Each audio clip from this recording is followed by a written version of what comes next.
Hey, my name is Simon Campion, and I train people that want to become financial advisors, but crucially ones that want to run their own business as a financial advisor. So when I was young, I didn't really know what I wanted to do. I left school without really an idea of what I wanted to do. And also without many qualifications because school didn't interest me.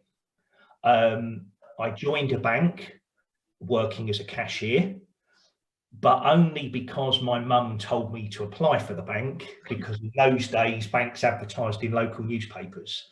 And my mum was quite conscious of the fact that I had no clue what I wanted to do, probably thought I needed a bit of discipline. So I worked in branch banking for a number of years, and that's when my interest in money and helping people make money work harder came from. You just wing it a bit. It was definitely the tearaway. I was quite an immature school child. You know, I thought school was about making people laugh and, you know, chasing girls. And most of the qualifications I have now, which I need to do my job, I've obtained since I've been working. So I've kind of paid the price a little bit for not leaving education with the qualifications I needed. And even now I'm still doing professional qualifications. The difference is because I do a job that I enjoy, it's a lot easier to be doing the studying. You know, I left school with very few qualifications, but it was a lack of application on my part. It wasn't a lack of ability, just wasn't interested.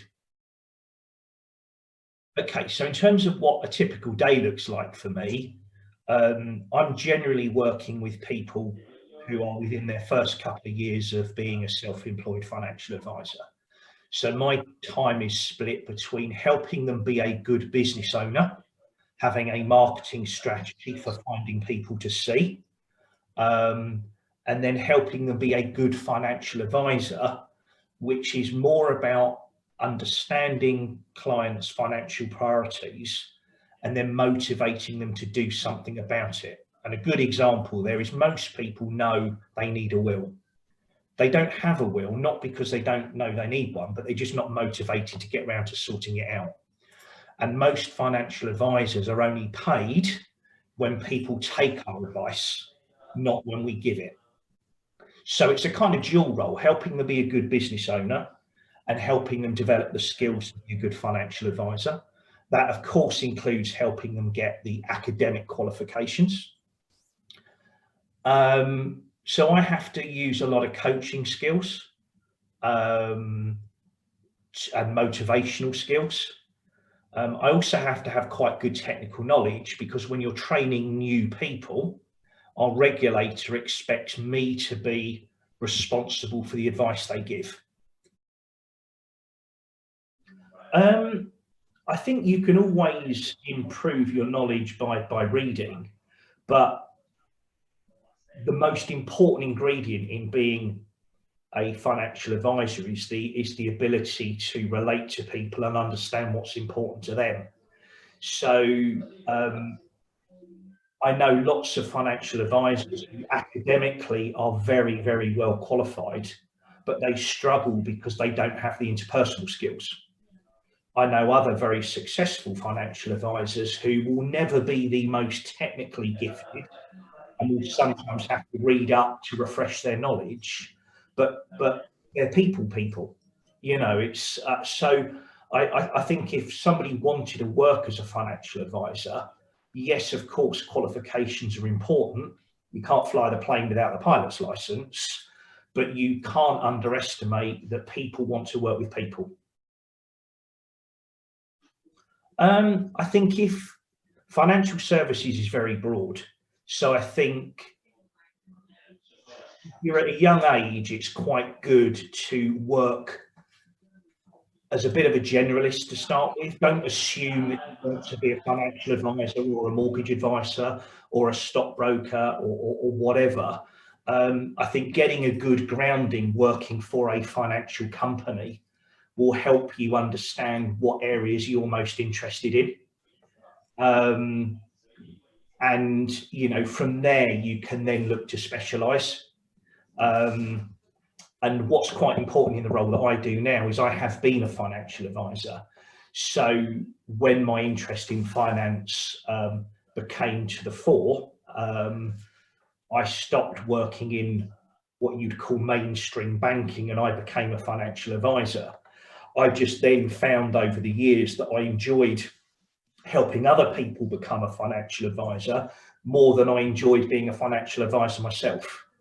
But I'd have less credibility helping people had I not done that role before. Yeah. So it's a really good question. So our St James's Place Academy is designed to help people with no industry experience become financial advisors running their own business.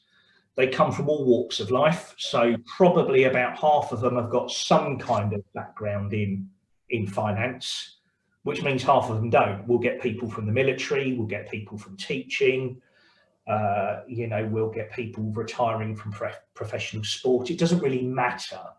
And our academy program is designed to give them the qualifications they require to legally give financial advice, but also support them learning how to be a good business owner and a good entrepreneur, because no matter how good you are at giving financial advice, if you don't have people to see, you'll struggle to make it a credible profession.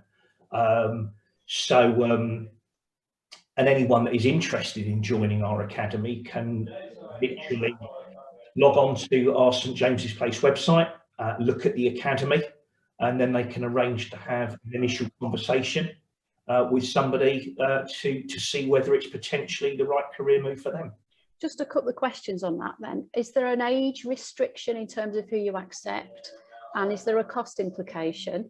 And if there is there any sort of funding available?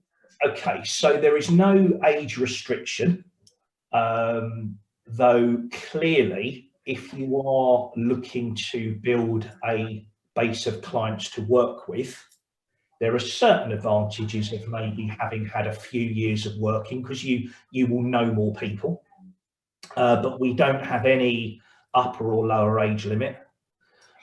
We do provide financial support whilst our students are training, because we recognise that we would miss out on talented people if we were only looking for people that had got their own kind of pot of gold.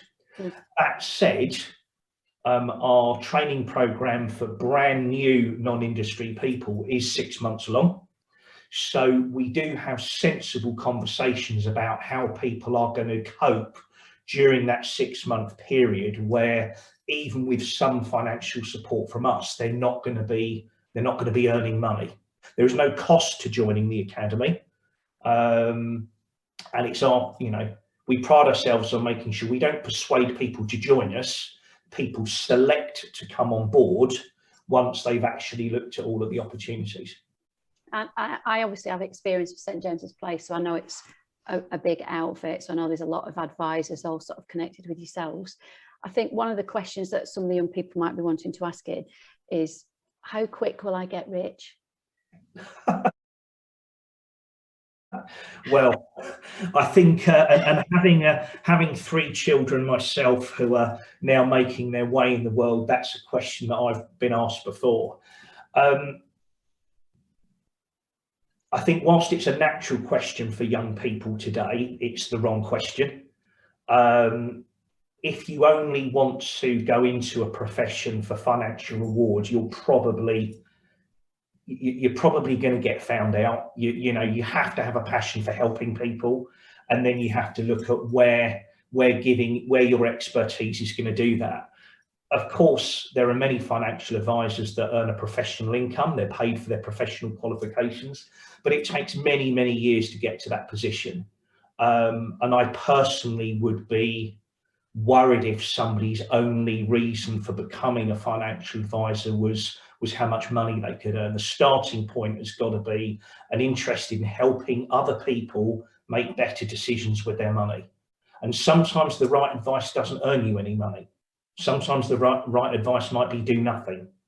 And your clients have got to have confidence that you're giving the advice that's right for them and not the advice that might be financially lucrative for you. The majority of financial advisors that I know that are running successful businesses have put in, 5-10 years of real hard graft, building up a client base, building a reputation. And then, later on, as in most walks of life, you have to put the work in before the rewards come along. But I have seen, sadly, a number of people expect instant results and underestimate how challenging it is, and then they've kind of fallen by the wayside. I think from a professional point of view, don't be afraid to try a number of things before you find the profession that is right for you. I think young people today, as they were in my day, are often asked to make decisions about what they'd like to do for a living way too early when they don't have life experience. There is nothing wrong with having 3 or 4 jobs before you actually decide what interests you. So I think don't feel under pressure, but also never take a job for the money. It's important to be well rewarded for the skills that you bring to an employer, but we're spending 40 to 50 years of our lives working. And if you can find the right job, you'll never work another day in your life. If you're getting up on a Monday morning and the only thing getting you into the office is your paycheck, then that's not a particularly nice place to be. Oh. Well, thank you so much for your time today, Simon. I really appreciate that, and all the best.